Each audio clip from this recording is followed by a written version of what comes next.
Assalomu alaykum qadrli o'quvchilar. Demak, sizlar bilan yana Display Community. Bugungi darsimizda sizlar bilan yangi vazifalar qo'shishni ko'rib chiqqan edik. Bu vazifalarni endi vaholang noto'g'ri qo'shib qo'ygan edingiz. Noto'g'ri qo'shib qo'ygan edingiz. Shuni o'zgartirish uchun kerakli bo'ladigan ekranni to'g'rilashni ko'rib chiqamiz va qolaversa bugun birinchi marotaba ma'lumotimizni ichidagi komponentlardan, ya'ni funksiyalarni qo'shishni ko'rib chiqamiz. Demak, darsga tayyor bo'lsangiz, biz boshladik. Faizimiz bersin. Xo'p. Masalan, aytaylik, birinchi dars degan yozuvni katta harf bilan yozmoqchi edik yoki ikkinchi dars deb o'zgartirib qo'ymoqchimiz. Buning uchun biz bu yerda 3 ta nuqta orqali o'zgartirishni ezamizda va bu yerda kerakli bo'ladigan ma'lumotlarni biz birin-ketin qo'yib chiqishimiz mumkin. Lekin shu yerda bizda nima bor? Jicha osonroq yo'li bor. Osonroq yo'li bu yerdan yangi vazifaga qo'shgan edik. Xuddi shu ma'lumotlarni biz o'zgartirishimiz kerak. To'g'rimi? Shuning uchun biz osongina bu yerda ma'lumotlar turgan joyini o'ymushgani ezamizda, ezib turib copy all, ya'ni hamma ma'lumotimiz nima qilamiz? Nusxaladik. Xo'p, endi orqaga qaytamizda o'zgartirishni ezib turib bu yerda hamma narsani o'chiramizda. Xo'p, o'chirdik. Xo'p, o'chirganimizdan so'ng bu yerda endi paste qilamiz, ya'ni qo'yamiz o'sha ma'lumotlarni. Mana ko'rib turganingizdek, bizda hamma ma'lumotlar o'zgartirish uchun tayyor bo'lib turibdi. Xo'p.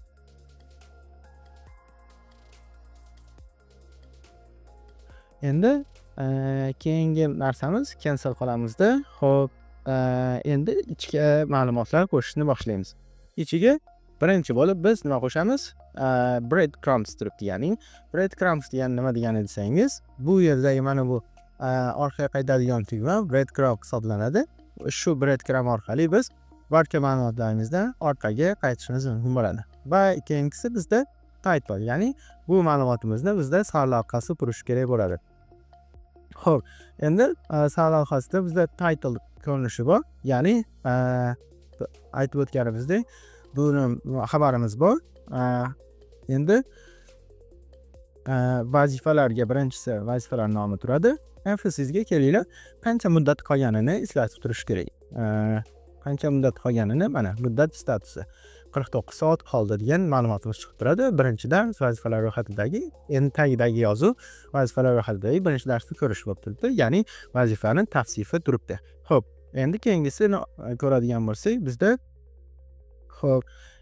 bizda image, ya'ni bu ma'lumotimizga oid bo'lgan rasm hisoblanadi. Xo'p, buning uchun biz 4 ta nuqtani ezib turib, vazifa rasmi degan narsani tanlab qo'yishimiz mumkin bo'ladi. Xo'p, vazifa rasmini tanlab qo'ydik. Mana vazifamizga oid bo'lgan rasmni ko'rsatib turibdi. Xo'p, bu yerda biz fit qilishimiz mumkin yoki fill yoki compact qiladigan bo'lsak, bizda ma'lumotlarimiz juda ixchamroq bo'lib ko'rsatilib turadi. Xo'p, biz image qilishimiz ham mumkin, cover qilishimiz ham mumkin, profile qilishimiz ham mumkin. Xo'p, bizda hozircha menimcha profile turgani ham yaxshi turibdi yoki simple turgani ham yomon emas. Xo'p, demak, keyin bizda options qismi bor edi. Bu qanday ko'rinishi? Endi keyingi ma'lumotni to'g'rilaymiz. Keyingi ma'lumotimiz bizda xo'p, kelinglar, vazifamiz holatini belgilash uchun bizda nima? Tugmacha tursin. Shuni yoqib o'chiradigan. Yoqsak vazifa bajarildi degan narsa, o'chirsak vazifa nima qilindi? Vazifa qilinishi kerak degan yozuv turishi kerak. Xo'p. Plus tezamizda, plus belgisi orqali, xo'p, endi biz yozamiz switch, ya'ni yoqib o'chiradigan tugmani tanlab olamiz. Xo'p, tanladik. Mana vazifa holati degan narsa chiqib keldi. Bizda boolean bo'ladi albatta. Xo'p, vazifa holatini masalan belgilang degan narsani yozib qo'yamiz. Vazifa holatini belgilang turib, ikkita nuqta qo'yib qo'ysak, bizda vazifamiz holatini belgilab turadi. Xo'p, descriptioniga ham birorta ma'lumot yozib qo'ysak bo'ladi. Buni ikki xil turi bor. Switch, ya'ni yoqib o'chiradigan yoki checkbox, ya'ni tekshiradigan. Mana buni yoqib qo'ysak, o'zgaradi. Keling, mana ma'lumotimiz bu yerda ham bor edi. Mana. O'tadigan bo'lsak, mana yerda ham bor edi. Keling, bu yerda mana joyimizda bizda vazifani statusi tursin. Vazifani statusi masalan, vazifa statusi. Mana, vazifa bajarilishi kerak degan narsa turibdi. Yoqadigan bo'lsang, vazifa bajarildi degan narsa chiqib turibdi. Endi buni xohlasak, switchbox yoki o'chiradigan narsa qilib qo'ysak ham bo'ladi. Xo'p, endi keyingisi bizda bugun o'tishimiz kerak bo'lgan mavzulardan keyingisi action hisoblanadi. Xo'p, action row degani, ya'ni har xil ma'lumotlarni trigger, ya'ni bizni harakatga undaydigan qator hisoblanadi. Buning uchun biz shu qatorni qo'shib olamiz, plus qo'shamizda contact qilamiz. Yo'q, action deb yozib olamiz. Xo'p, action ni yozadigan bo'lsak, mana action row bor. Ya'ni bitta qatorimiz bor. Bu qatorimizda barcha bu vazifalarga oid bo'lgan nimalarni, tugmalarni belgilashimiz mumkin bo'ladi. Xo'p, ezamizda qo'shib oldik. Mana endi text. Ya'ni bu yerda qanday ma'lumot turishi kerak? Bu yerda hech qanaqa ma'lumot turmasin, o'chirib tashlaymiz. Xo'p, qancha muddat qoldi degan ma'lumotimizni ham o'chirib tashlaymiz va image. Hozirda bizda bu qatorimizga hech qanday rasm kerak emas. Shunga turaveradi. Xo'p, endi keyingisi bizda text style, ya'ni title yoki fill bo'lib turishi kerak. Buni hozircha o'tishimiz unchalik muhim emas. Xo'p, endi actionlardan boshlaymiz biz. Xo'p, birinchi bo'lib biz bu yerda default value, ya'ni avtomatik o'zi qo'shilgan bitta actionimiz bor. Shuni ezamizda, buni o'zgartiramiz. Xo'p, bizda qanday buyruqlarni ko'rsatishimiz mumkin bo'lishi kerak edi. Masalan, aytaylik, bizda nomeri bor edi. Eslanglar bo'lsa, biz telefon raqamini ham yozdik. Telefon raqamini aytdik sizlarga, nima dedik? Yozgan telefonimizni birorta joyga yozib qo'yishimiz mumkin yoki birorta odamga kerak bo'ladigan nomerni biz qayerdir yozib qo'yamiz.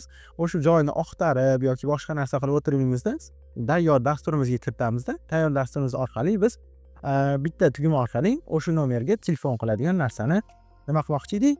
Yaratmoqchi edik. Xuddi shu narsani hozir bajaramiz. Xo'p, birinchi bo'lib biz title ni yozib olamiz. Ya'ni title nima degani? Nomi. Bu harakatimiz qanday harakatga ega bo'ladi? Masalan, qo'ng'iroq qilishga, to'g'rimi? Bu yerga yozib olamiz. Qo'ng'iroq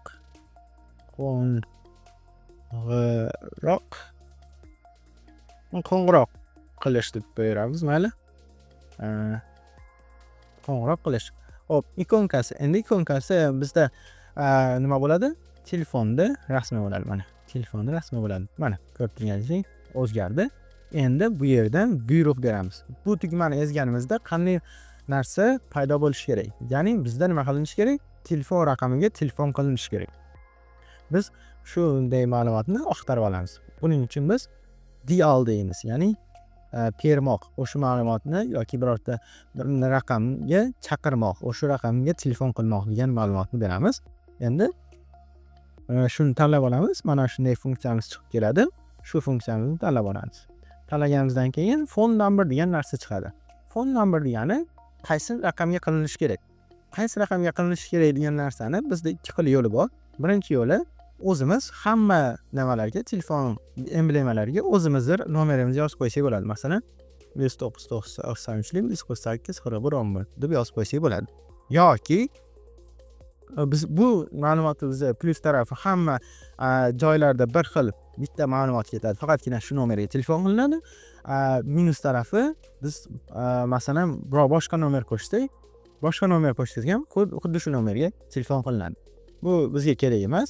Bizga nima kerak? Shu qatorga oid bo'lgan va shu qatorga, shu vazifaga qo'shilgan nomerga telefon qilinishi kerak. Shuning uchun biz telefon raqami qatorini tanlab olamiz. Telefon raqamini qatorini tanladik. Endi ma'lum tugmani ezadigan bo'lsak, o'sha raqamga telefon qilinadi. Xo'p, endi bizda ikkinchisi bor. Ikkinchisi biz o'rgatmoqchi bo'lganim SMS. Ya'ni xuddi shunaqa, xuddi shu nomerga bizda telefon qilmaydi-da, endi bitta tugma ezsak, SMS yozadi. Xo'p, buning uchun biz add action qilamiz. Add action qilib, yangi actionimizni ichiga kirib olamiz. Kirganimizdan keyin buni nomini masalan aytamiz. Xo'p, SMS aytib olamizda, birorta nimani tanlab qo'ysak bo'ladi mana. SMSni emblemasini tanlab qo'yamiz. Endi bu yerda aytamiz, qanday vazifa bajarilishi kerak. Bu yerdan SMS deb yozib olamiz. SMS mana. SMS deb yozganimizdan keyin mana compose SMS, ya'ni SMS yaratish degan funksiyamiz paydo bo'ldi. Endi shunday bosib olamiz. Mana paydo bo'ldi. Qaysi nomerga jo'natish kerak? Telefon raqamiga jo'natish kerak. Qanday mesej jo'natilishi kerak? Bizda mesejlarni masalan aytaylik, eng zo'r foydalanadigan tarafi o'quv markazida. O'quv markazida biz tayyor shablon yaratib qo'ysak bo'ladi. Masalan, palonchi-palonchiyev, siz to'lov qilishingizni so'rab qolamiz. Sizdan to'lov qilishingizni so'rab qolamiz. Palonchi-palonchiyevni o'rniga masalan XX degan qiymat berib turib, o'sha XX o'rniga nima qilamiz? Template shablon funksiyasi orqali biz o'sha qatorga oid bo'lgan ismni chiqarib qo'yishimiz mumkin bo'ladi. Va u yerda nima chiqadi? Hurmatli palonchi-palonchiyev, sizdan to'lov qilishingizni so'rab qolamiz degan SMS tayyor jo'natiladi. Hech qanaqa o'zingiz yozib o'tirishingiz kerak bo'lmaydi. Yoki bu yerga o'zimiz ham birorta SMS ni yozib qo'yadigan bo'lsak, qo'lda o'sha SMS tayyor jo'natiladi. Xo'p, endi hozircha bo'lmish turgani ma'qul bizga. Demak, SMS ni qanday qilishni ko'rdik. Keyingisi kelinglar, bizda yana nima bor edi? Biz yana emaillarni kiritdik, to'g'rimi? Emaillarni kiritdik. Bitta tugma orqali biz nima qilib olishimiz mumkin? Email yozib olishimiz mumkin bo'lgan tugmani yaratamiz. Buning uchun yana add action qilamizda. Add action qilib turib, plus bu actionni nima qilamiz? O'zgartiramiz. Xo'p, title orqali biz demak, bu yerga email deb yozib olamiz. Xo'p, emailga emailni belgisini qo'yishimiz mumkin bo'ladi. Email belgisi nima bo'ladi? Xo'p, email deb legacy degan joyga o'tib turib, email yozadigan bo'lsak, bizda har xil emaillarda rasmi chiqadi. Masalan, mana bunisini tanlab qo'yamiz. Xo'p, endi show notification degan joyga nima qilamiz? Email yozish degan narsani beramiz. Email deb yozsak, mana compose email, ya'ni email yaratish degan narsani chiqarib beradi. Xo'p, endi email deb yozdik. Kimga yozilyapti? Email degan fatorimizdagi emailga yoziladi. Bu yerda qolgan ma'lumotlarni to'g'rilab qo'ysak bo'ladi. Xo'p, endi keyingisi bizda demak, xo'p, keyingisi aytaylik, nimamiz bor edi yana? Linkimiz bor edi, birorta saytning linki bor edi. Biz u linkni nusxalab turib, Google ga kirib qo'yib olmaymizda. Nima qilamiz? Bitta harakat orqali, bitta tugmani eslaganimiz orqali biz o'sha saytga kirishimiz kerak bo'ladi. Buning uchun biz add action qilamiz. Yana add action qilib turib, endi biz nimani qo'shib olamiz? Shu linkni ochadigan bitta harakatni yozib olamiz. Xo'p, buning uchun biz aytamiz link deb yozamizda. Endi buni nimasi? Emblemasi masalan, mana bu internetni nimasi bo'lsin, dunyoni globus bo'lsa. Xo'p, show notification degan joyga nima qilamiz? Link deb yozamiz. Mana open link, ya'ni bu o'sha yerda belgilangan linkni ochish degan buyruqni beramiz. Berdik. Xo'p, qaysi linkni ochsin? Link degan yashigimizdagi linklarni ochib bersin degan ma'lumotni berdik. Xo'p, demak, bugungi darsimiz uchun shular edi. Keyingi darslarimizda sizlar bilan qanday qilib boshqa ma'lumotlarni bir chiroyli qilib ko'rsatish va qolaversa, esingizda bo'lsa, biz videolarni ham qo'shgan edik. Videolarni shu programmamizni o'zidayoq ko'rsatishni ko'rib chiqamiz.